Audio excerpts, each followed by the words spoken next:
Okay, welcome everyone, and thank you so much for joining me today. It's really great to be here, and thanks for Michael and all the team at ProFi Fit for having me on today. I had signed up as a spectator or a customer, and then some kind of stars aligned maybe, or something happened, and I'm here presenting to you today. So first thing that I want to say is that you can engage with me on the chat button on the bottom of your screen. But I do not want you to engage unless you feel comfortable doing so. There's going to be questions that I'm asking you today, and if you want to write them down on the pen and paper that you have to hand, then that's absolutely fine. If you want to engage with me, that's also absolutely fine. You decide what works for you. So some of the questions, as I said, they will be a little bit thought-provoking, and they will be a little bit deep. So give yourself the time. I will be giving you the time to answer them, and give yourself the time and the opportunity to answer them truthfully and with the correct amount of time, I suppose. So I'll just start off by introducing myself. So my name is Marie Sweeney Khalifa, and I'm here today in my capacity as mindset coach and education coach. I set up my business, the EduCoach, in October 2019 with the help of my husband. This is when I started to combine my academic backgrounds and to realize that there was actually a reason for me, going down the different paths that I had gone down. So Margaret was just asking me about, why I did that. And at the time, I had no idea why I did it. But now it all makes sense. It all really makes sense on, the journey that I've been on and what has brought me to where I am today. So I started off in health promotion and public health. Then I went on to primary school teaching. Then I did my master's in education with coaching and mentoring. And then I did my diploma in personal and business executive coaching. So they're my backgrounds. And by setting up the EduCoach, I was able to combine all of those things together. So that was really, I suppose, the path that led me to where I am today. So what I do now is I work on the Ladies Lifestyle Academy, and Michael Ducey, who is the general manager, is is one of my colleagues on that, and Siobhan Henley, who will be speaking later, is also another colleague on that, and Mikey Sweeney makes up the fourth member of the team. What I do is I am the mindset coach for all the ladies that take part in the Ladies Lifestyle Academy, and I meet them every week on a one-to-one basis. So we talk through any obstacles that they have to overcome, or we talk through the successes that they have achieved in the previous week. And we set goals for each week. So that's my role in the Ladies Lifestyle Academy. And then I also work in schools. I have designed and I deliver 2 positive mindset programs for students who are doing exams, and they are Shine and a Head Start program. So Head Start is a summer program for students going into Leaving Cert, and Shine is when the students are actually in Leaving Cert. Then I do some of this kind of work, so some talks, and I have my individual clients as well. So all my individual clients come, probably every 4 to 6 weeks. I suggest it is a good time for coaching sessions, to leave between coaching sessions. And as well as that, I am a volunteer with Aware Ireland, and I work on the Life Skills Online program with Aware Ireland. So that's just some things about my background and what I do. And today I'm here to talk to you about one of my absolute favorite topics, and that is to be your favorite success story. So it's all about you and your mindset and why you should be your favorite success story. So this is one of the taglines that I use in my in the EduCoach. Be your favorite success story. And this is the reason that I wanted to become a coach, to make sure that people just, they are empowered to do what they want to do. People are where my passion lies, and I want to see everyone succeed. I just want people to not have any regrets, to enjoy their life and to do the best that they can do in their lives. I want to see people, acknowledge the successes that they have achieved in their lives as well.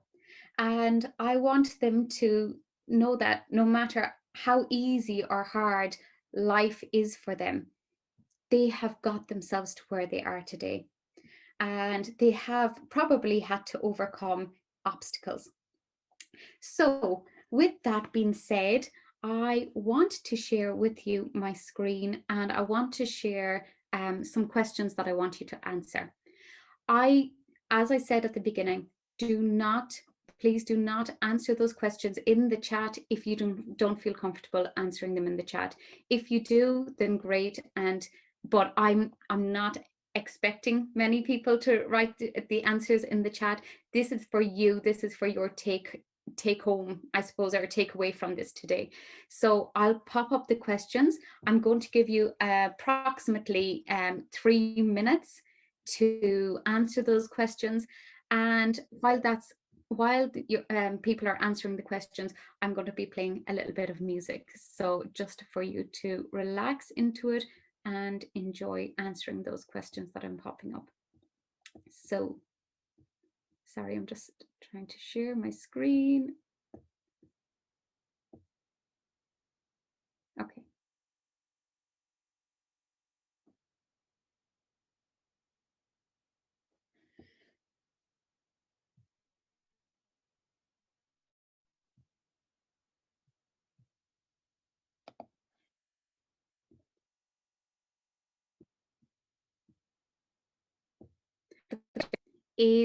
What is the biggest obstacle? Oops, there we go. What is the biggest obstacle that you have overcome or are coming through? So what is the biggest obstacle that you have come or are coming through?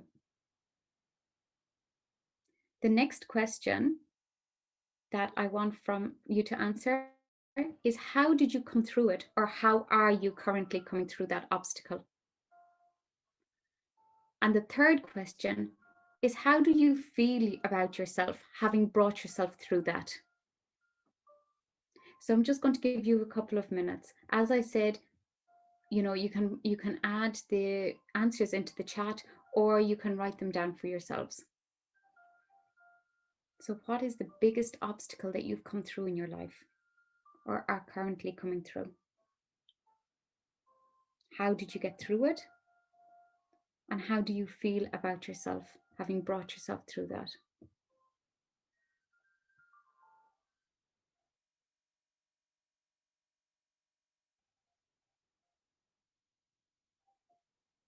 Okay.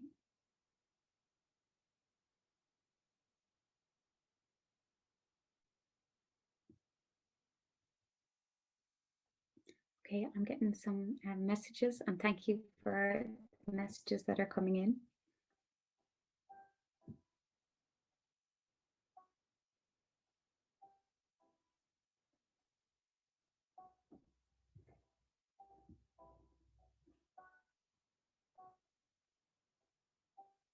Excellent.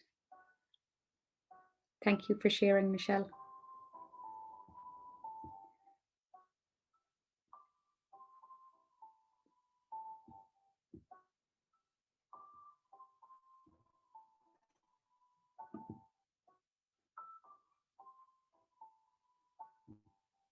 So just another moment.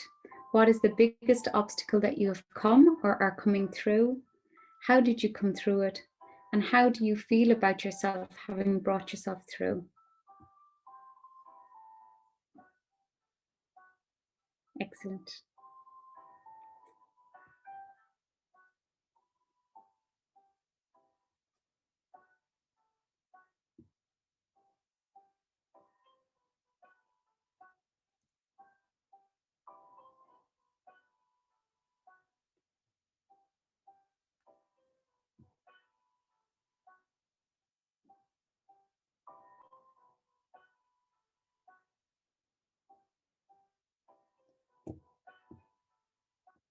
Okay, I'm going to stop the share there just now. And some of the chats and comments that have come in have been absolutely amazing. So got through master's degree, family support and patience, and as well as that, I feel proud about myself right now. Excellent. And then I had another one from Michelle, who had gone through breast cancer, who got herself through breast cancer, and she got through with treatment and family support. And she feels great now only because you reminded me about it. You did it, Michelle. So well done. One of the main reasons, I'm just going to turn off the music. One of the main reasons why oftentimes we don't celebrate our successes as much as we should are because we have these internal voices, or this inner critic, or the inner critic, internal voices, the inner voices, whatever you want to call them. They oftentimes cloud our views of the successes that we have been through, and this makes us think that it was a really, really difficult time. It makes us think that we've just done that, and it's not something that we should celebrate getting through. We should celebrate every win.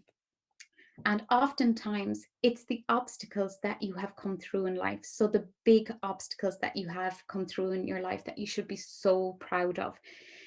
So looking back at what you've been through, you have to look back and think to yourself, I've done that.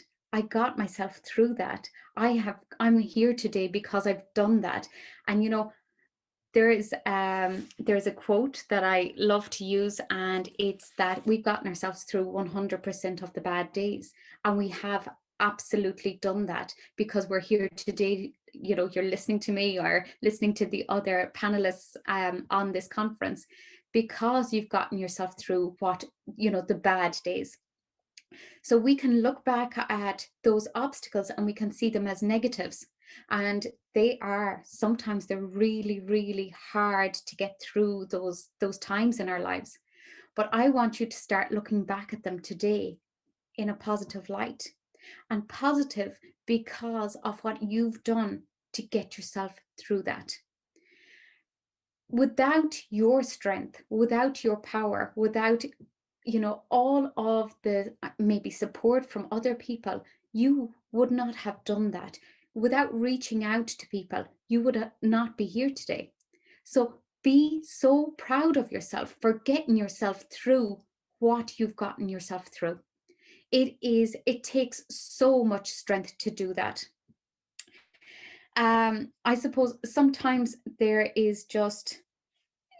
we do just put that negative spin on our wins, and it's a shame to see that we don't celebrate things as much as we should. And I want to share one thing with you or another thing with you today, and that is that what you start to believe is what you see. So what you believe, you see. So every time that you believe that that's a negative that has happened in the past, you're going to see that as a negative. If you change it to a positive that has happened, so if you change it to looking at how you got yourself through that, you can change that you can put a positive spin on that. And you don't have to allow that inner voice or that inner critic to determine how you view what you've been through. Our inner critics and our internal dialogue and our inner voices, whatever it is you want to call them, can be complete disablers. They can really start to devour all our dreams. They can shatter any self-esteem that we have, and they can really ruin our confidence if we let it. So oftentimes we get so far in our lives, and then we're just pushed back because we have that inner critic who starts to wave around this imposter syndrome in front of our faces. And then we start to think, we're not good enough. We have those feelings of guilt, or the feelings of, not belonging, not fitting in. This feeling results sometimes in our motivation depleting completely, and we just don't want to succeed, because why would we try to succeed at something if we weren't good enough, if we weren't beautiful enough, if we weren't skinny enough, if we weren't this enough, if we weren't that enough, if we weren't smart enough or rich enough, or enough crack? I want you now to think about and list all the things that you felt that you weren't enough at some stage or another. So again, I'll just quickly share my screen with you.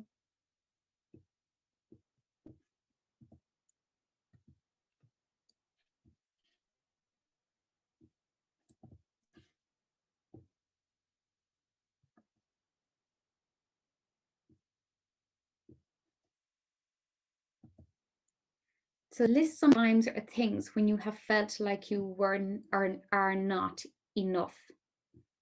So again, share it with me, or keep it to write it down in your share it with me, or write it down on your notebook that you have with you.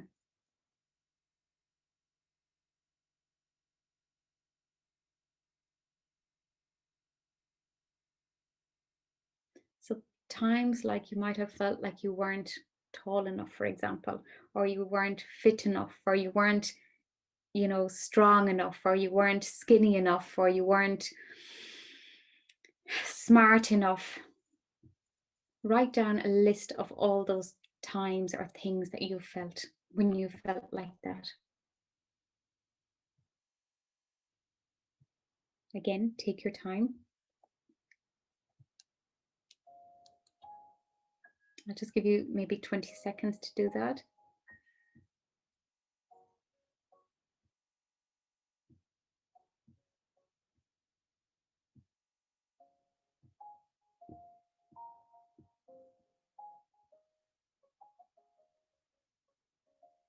Yeah.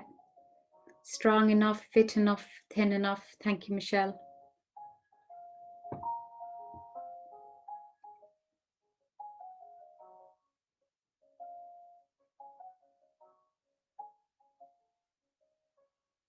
Okay.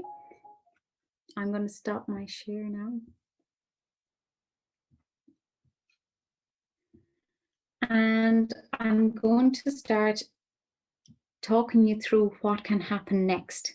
So when you have that inner voice going, you're not this enough, you're not that enough, that can often lead to a process of self-sabotage. Okay. Thank you, Fanula. Thank you, Siobhan. Flexible enough for power yoga. Not thin enough, not pretty enough. I want you to ask yourself a question. Who told you this? Who said those things to you? Was it your partner? Was it your friends? Was it your parents, siblings? Who said all those things to you, that you weren't enough?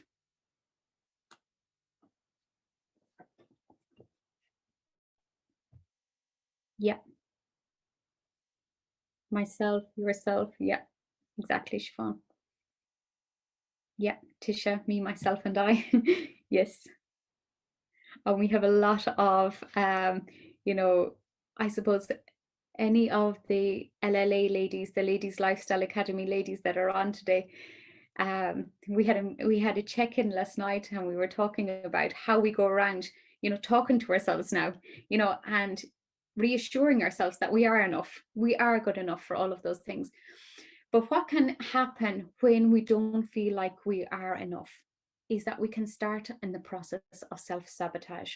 So self-sabotaging then is something that I see as a coach, and I have experienced myself for years. So there are people that I work with that self-sabotage because they're frustrated with themselves. They're frustrated with, the norms and what's expected in society of them. Um, so, for example, I'm going to give you a couple of examples where people that I work with just self-sabotage. So I had a student one time, and they came to me and they said, oh, I'm just, I've seen my friend and he's really, really good at French, and I am really bad at French. So I don't think I can pass my leaving cert. And I started to ask, you know, that's one subject. What about the other subjects? He went on to tell me that he was good and very good at the other subjects, but French was his one where he was like his weak subject. But he was going to give up everything because he had compared himself to his friend who was great at French, and that was his weak subject. Sometimes we have to ask ourselves the question, is what we're looking at and is what we're seeing actually the reality? Or, like I said earlier on, we believe what we see.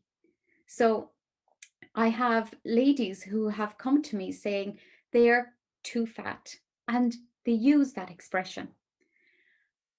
Too fat to play with friends, or play with their kids. So they've gone on diets. But they've eaten an extra biscuit. So they failed the diet. And they have gone back into the rut of feeling overweight and not being able to play with their kids.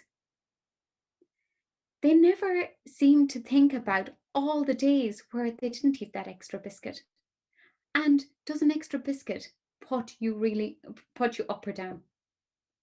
We have Siobhan, who's going to be talking to you all about, have your cake and eat it and enjoy it later on.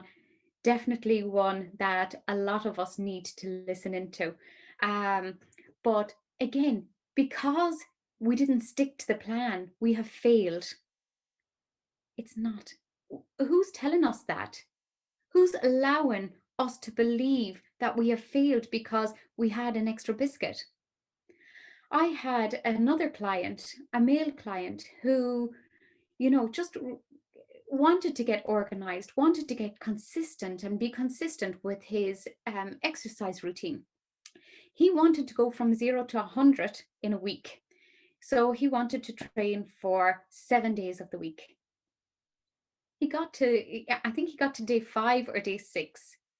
And he had the day where he just wasn't feeling it. He was feeling tired because his body didn't know what was going on with all this exercise.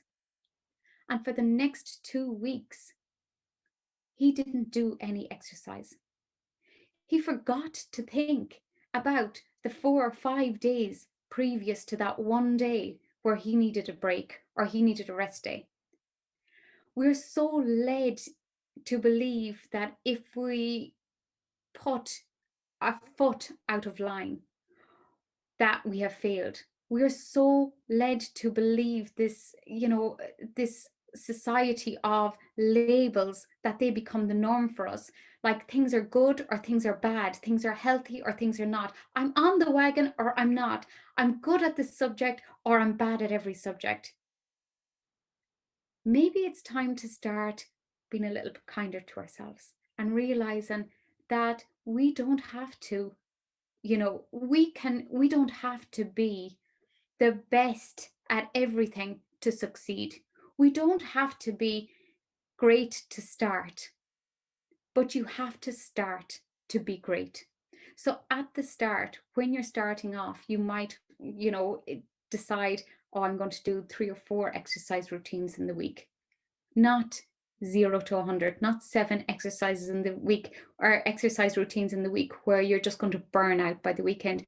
And then think and have this mindset that you failed at something. I suppose I'm going to, first of all, I want to ask you another question. So this is another one for you to write down for yourselves. I don't think I have it shared. Okay, so I'm sharing my screen again.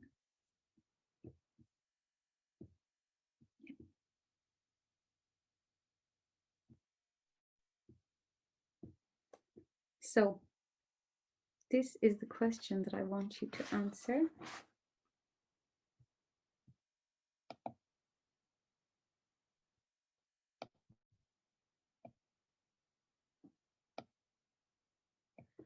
Has there been a time where you have been involved in self-sabotage? What triggered it and how did you feel afterwards? So maybe just ask yourself those questions for a couple of minutes.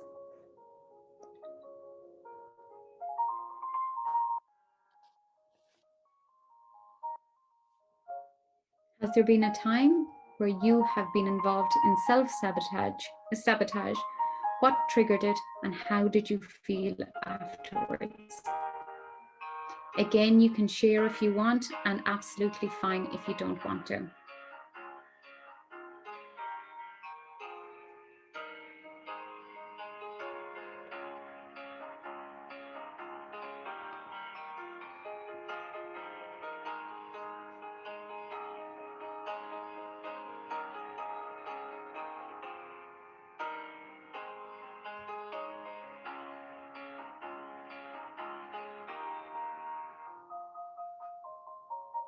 Yeah. Has there ever been a time where you have been involved in self-sabotage? Yes. What triggered it? Looking in the mirror. And how did you feel afterwards? Devastated. Siobhan, thank you. Feeling everything had to be perfect. Yeah. Amy, thank you. Feeling burned out and stressed.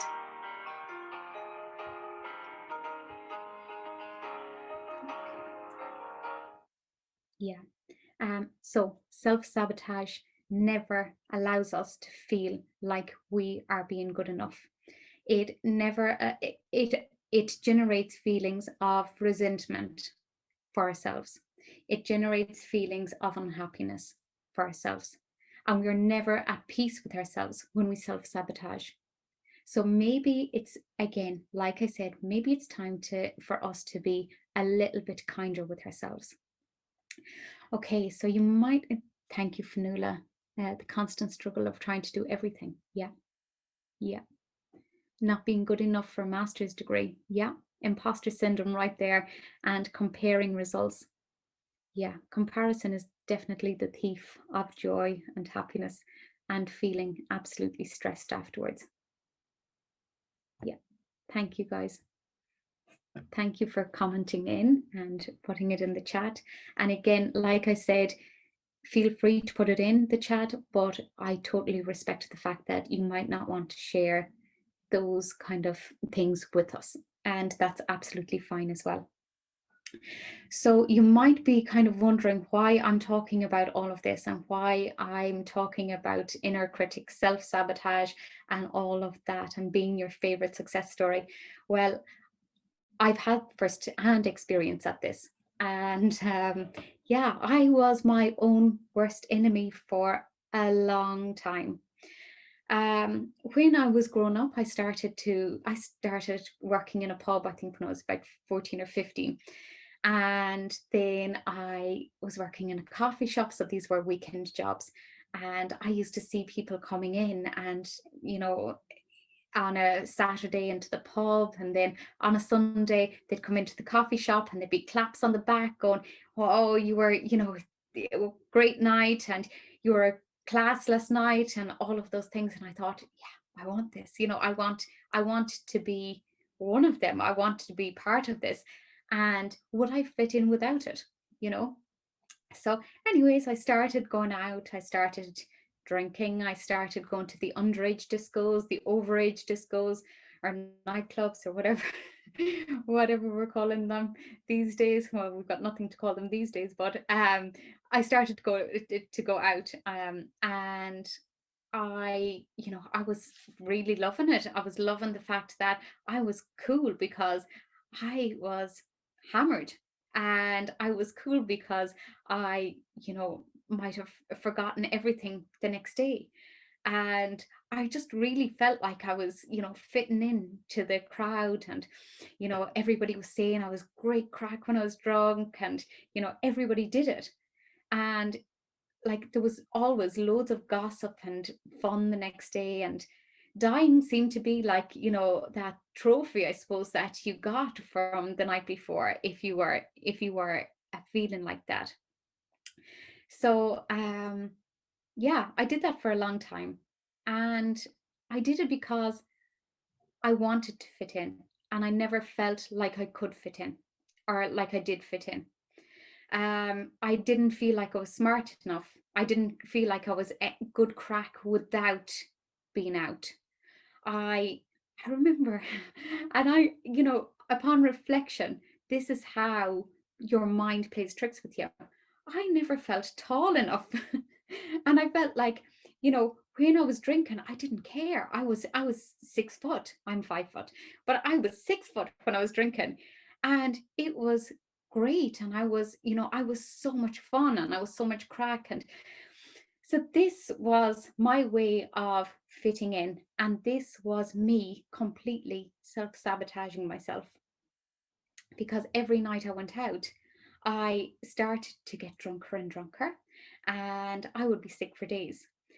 And it would always I would always tell myself that I should stop, or I'm dying. And um you know oh, thank you, Fanula. um I'm dying, or I felt like I had to give up, but I didn't. I went to Dubai, and I went to the UAE. So I started off in Sharjah, and that's when I was in a dry emirate. So that meant that there was no drinking or alcohol outlets there, but we were so close to Dubai. And there was one rugby grounds where everybody could go on a Saturday, Friday, and Saturday and drink. So we'd start off on a Wednesday night with a quiz. I'd go into school on Thursday morning, sleeping for approximately a half an hour. I'd go in, I'd have sunglasses on my eyes, because anybody that knew me while I was drinking would tell you that my eyes give away so much. They were bloodshot, they were swollen, they were everything. So I'd go in and I'd teach my students with sunglasses on. And I'd be just a complete mess. And I did this for a couple of years. And I was I I was always getting good feedback from, the principal, or the leaders, but I was never feeling like I was good enough for those children, and I did not know why I was there as a teacher for them. But I self-sabotaged. I continued. I would drink from Wednesday to Saturday night, and then I would die until Wednesday morning. So I suppose one night in Sharjah, I got into a taxi after a night out. I got into a taxi, and my taxi fare should have been 15 dirhams. And it ended up being something like 63 dirhams or something like that. And I woke up the next day and I said, I need to stop. I need to stop this now. I had no idea what happened to me. I had no idea where I went to on that taxi ride. I had no idea what was going on. And I suppose it wasn't until I looked back that there was so many other occasions like that where I now feel, geez, I'm so grateful for being here, because this could have ended up completely like I might not have been here, but somebody was guiding me, somebody was looking after me. And thank God, because I was not looking after myself. I was in a state of not being enough, not being good enough for myself, and self sabotaging by drinking and trying to fit in. In December 2015, I came home for Christmas, as I usually did, and something went on, and it was a bit of a wake up call. And I decided on the 31st of December 2015 that I was not going to drink again. And I was going to try my best not to drink again. And I suppose I was armed with a really, really powerful motivator. And I decided, that's me. I'm done. I can't do this. I can't live this life anymore of, going out, not remembering anything, not being able to speak to anybody, because after 2 glasses of wine, I was gone. And so the 31st of December 2015 was the day that I said, I'm done. I'm absolutely done with this. And I didn't tell too many people. I didn't allow them in. I was doing the 1 year no beer. I was, doing the 30 days of dry January. And that was what I had started off doing. And then I decided, I knew in my heart that it wasn't 30 days, or it wasn't 60 days, or it wasn't 90 days.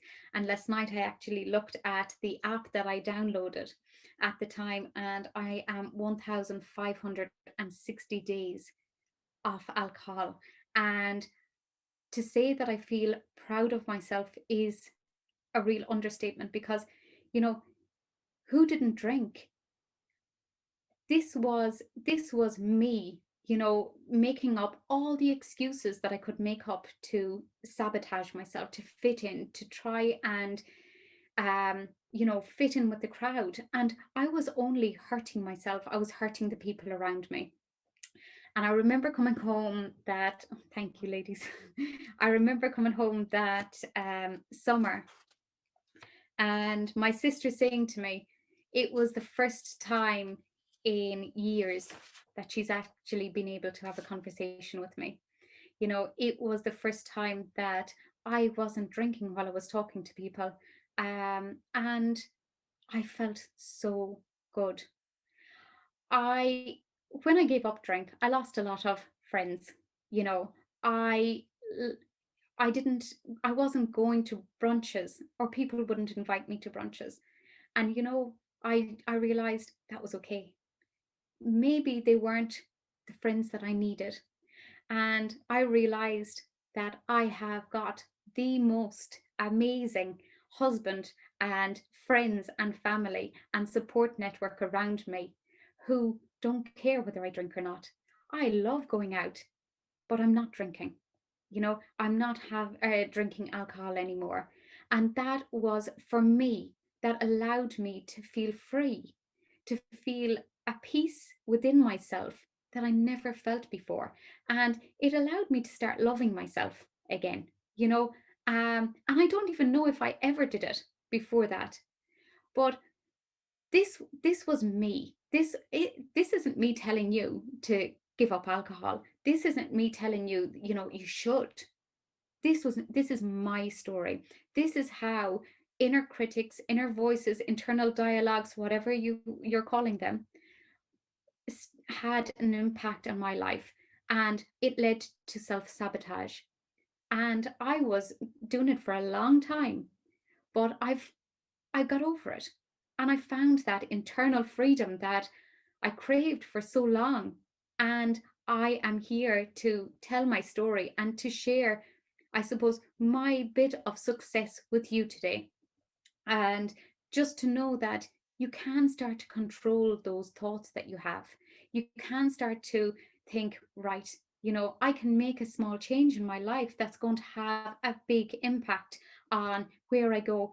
I would never be here. I know this because I wasn't allowing myself. I was 3 days or 4 days drinking and 3 or 4 recovering. So I had maybe one day in the week where I was at my best. I would never have been able to do my master's in education with coaching and mentoring. I would never have been able to, you know, leave Dubai.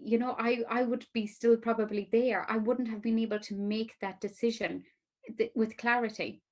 So this, for me, that was this, giving up alcohol was the thing that really started to change my life and change the way I thought about myself, and gave me back the, the respect for myself that I really deserved, and the fact that I started to care about myself.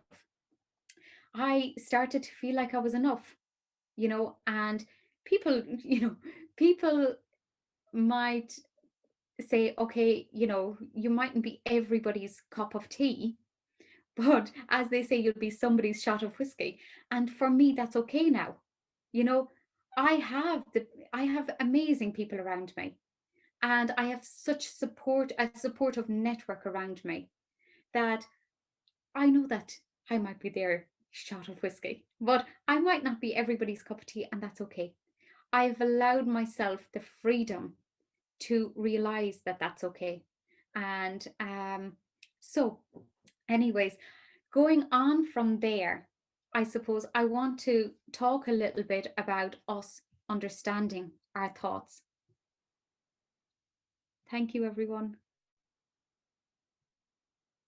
Thank you guys for the comments. I see my sister-in-law has logged in the Ivory Coast. So, hi, Samia. So I want to share a screen with you now.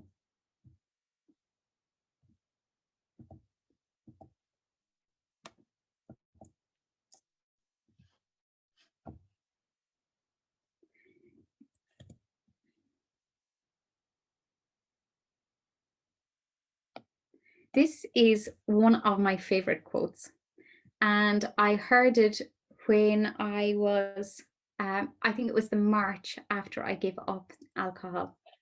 And it was, you didn't come this far to only come this far. Okay.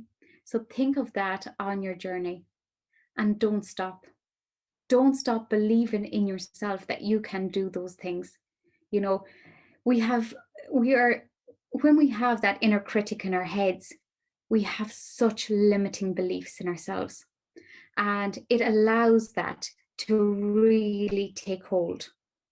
So I want us to start thinking about understanding our thoughts and controlling them and challenging them and just falling back in love with yourselves. Okay, so, sometimes we have thoughts, and when you have negative thoughts, you're going into the thinking trap, and you can start to think that they're your reality. But I want you to start thinking, are they really the reality of what's going on for you? Or have you gone into those thinking traps, and where things have been blown out of proportion, or you've jumped to conclusions about things, or you've labeled something, or you have the should, would, coulds going on for yourself. So I used to do all of this. If I was getting a phone call from home when I was living in Dubai, everybody was dead before I'd even answered the call. You know, that was me completely jumping to conclusions. If somebody rang me when they shouldn't have rang me, or if I was talking to anybody, I was worst case scenario straight away. I was ate with worry and anxiety, jumping straight away to any conclusions that were going on in my head. And then I would go on the phone and I would think, oh, okay, thank God everything is okay. But for ages I would be thinking, oh my God, why are they calling? What has happened? Straight to the jumping to conclusions. As well as that, I always labeled myself, oh, I was a bad person if I did this. I was a good person if I did that. You know, sorry. I see Fanula is did the same in Australia. Yeah, exactly, Michelle. Always going to the worst case scenario. So you're getting a phone call at like 10 o'clock in the morning. Geez, who's ringing you at 10 o'clock in the morning? Like, why are they up? Something bad must have happened. And oh my God, it would eat you with worry. And then if you were at school, if I was at school and I couldn't answer the phone, all day I would be thinking about all of this, and thinking what has happened. Like maybe can they get in contact with somebody else? it was me gone out of my mind completely. As I said, labeled, I was good or I was bad. There was never in between. And I should have always done this, or I could have done that. Why didn't I do that?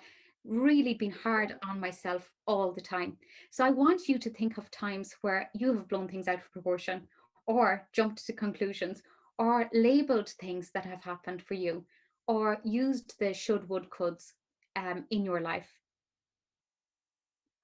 Just take a few minutes to think about those things.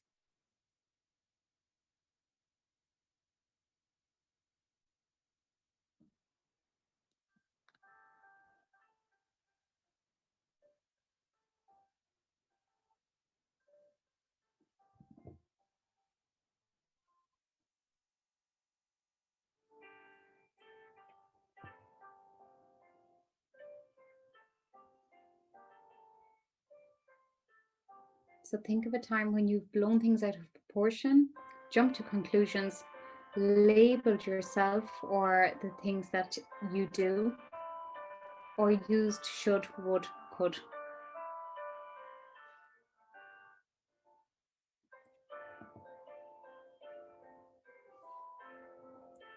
Again, share it or keep it with yourself.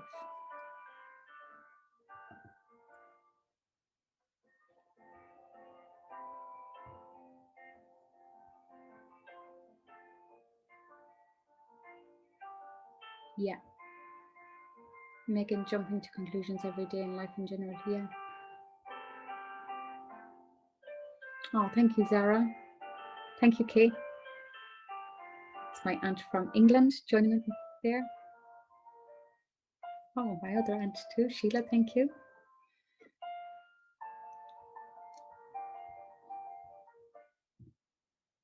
Okay, so going back to,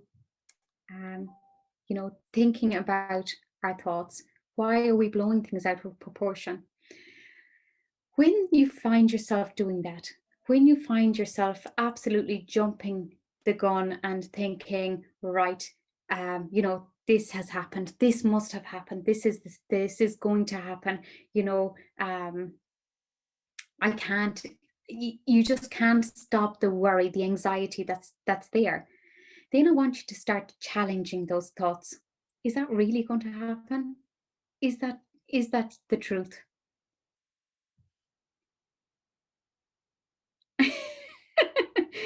Sheila had said that she got a phone call in the middle of the night, but it was actually that they had won a car. So I'd love that phone call. Excellent. That's a brilliant one. So challenge the thoughts that you are, when you start to blow things out of proportion, or when you start to jump to conclusions or label things or use the shoulda, woulda, couldas, start to, really challenge those.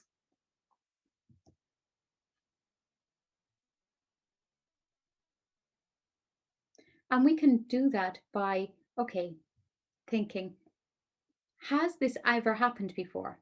Is this the reality of our thoughts? Is this going to be true? Is this scenario going to happen? What is the likelihood of it happening? If we label, what we do as good and bad, why can't we label it in, why can't we add a little bit of gray in there? Do we always have to be good, or do we always have to be bad? When we start telling ourselves, I should have gone for a walk this morning. Anyways, that's gone. The time is gone. You don't have that time that you had this morning. Maybe you'll tell yourself, I should have done it, but it's gone. You've only got the present moment. So you can get up and you can go for that walk now, or you can fight with yourself and frustrate yourself and tell yourself, I should have done it this morning. Or you can plan to do it tomorrow. You don't have the time from the past. Scenarios that happened in the past are not happening now. We have to really remember that we only have the present. We are only here doing what we do right now. If I made a mistake earlier on in this talk, I can't change that now. I can only go forward and do what I'm doing right now. If I, made a mistake in, I don't know, in life, or in the presentation, in one of the slides of the presentation, what can I do about that now? Maybe I could go back and retype it, but that's already done. People have already seen that. I've already seen this, and I can't take that back. So what we do now is the only thing that matters, how we go forward. So we stop thinking about everything that has happened in the past. We start to challenge our thinking, and we start to control it and move forward. So I should have gone for the walk this morning. I haven't. I need to go now, or I will plan for this evening, or I'll plan for tomorrow morning. And I know that I'll be more, I'll be ready for tomorrow. Sorry. I think somebody's. Yeah, okay. I was bad this morning. What? What did you do that was so bad? Really start to challenge the thoughts that you are thinking about yourself, and go easy on yourself. Why are we oftentimes our own worst enemies? Why does this happen? Why do we allow ourselves to fall completely out of love with ourselves? But we can be in love with other people, or we can think that everybody else that's maybe gone out for a walk this morning or gone out for a walk this evening is amazing. We can still do this. We can do it as well. But we might just have to change the action. We might just have to change the time that we do it. We have to stop being so hard on ourselves all the time and start to think of ourselves as our own successes. We have to really think about challenging what is going on in our heads. Stop blowing things out of proportion when we have no idea what the phone call is. Like Sheila, it could be that we won a car. Why do we go straight away to the negative? We are doing this on ourselves. We can take control. We can challenge this, and we can take control. Or we can continue to do it like that. It is completely up to us. I'm not saying that it's easy. It's so hard sometimes. But it's not impossible. It's not impossible to take that control and to challenge those thoughts and to fall back in love with yourselves. I want to tell you about, oh yeah. Okay. So I want to tell you a little story about one of my clients. And I think it's one of the most powerful stories that I've experienced, I suppose. And this lady, she was, sorry, I'm just going to take a drink of water. This lady, she was really focused on how she hated a part of her body, and that part was her arms. So I was chatting to her, and we were looking at the reasons that this was happening. I'm just going to stop sharing this for a moment. We were looking at the reasons that this was happening for this lady. So why was she hating her arms so much? She thought that they were fat. She thought that they were big. She had all those different thoughts about them. When we started to dig deep, and when I started to ask her, tell me about your arms. Tell me about how they have served you in the past. I remember she was thinking that day. She was thinking in that session. And she was thinking, yeah, I'm able to hug people with those arms and, all of this. The next day, the next session, she came back to me and she said, do you know what, Marie? My arms have been a part of the treatment that has saved my life. This lady had cancer. She was getting all her medicine through her arms. So her chemo was going through her arms.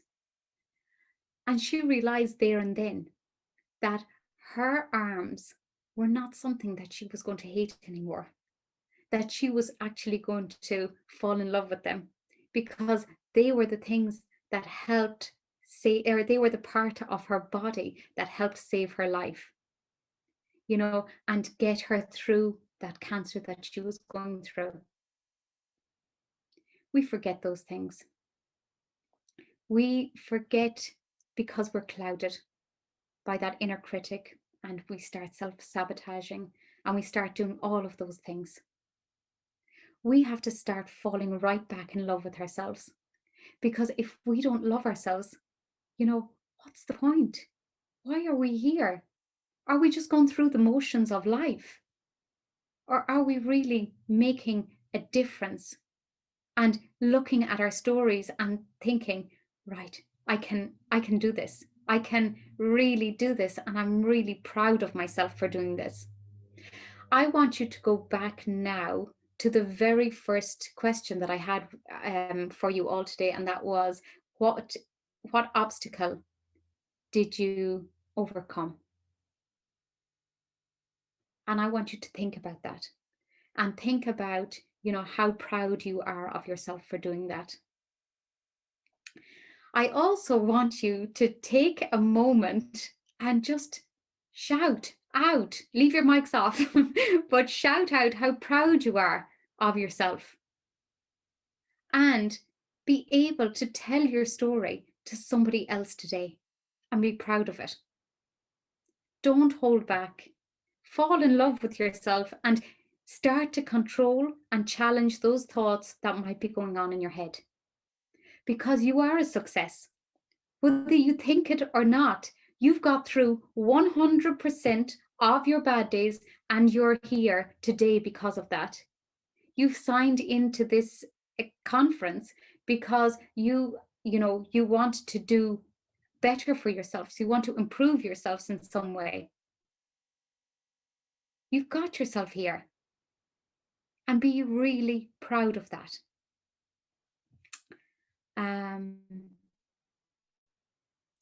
I'm going to leave it there, and I'm going to, if anybody has any questions that they want to shoot in, just write them in on the chat below. But I hope you all got something from this today, and just remember that we have to start living in the present, and we have to really start to fall back in love with ourselves and control those thoughts.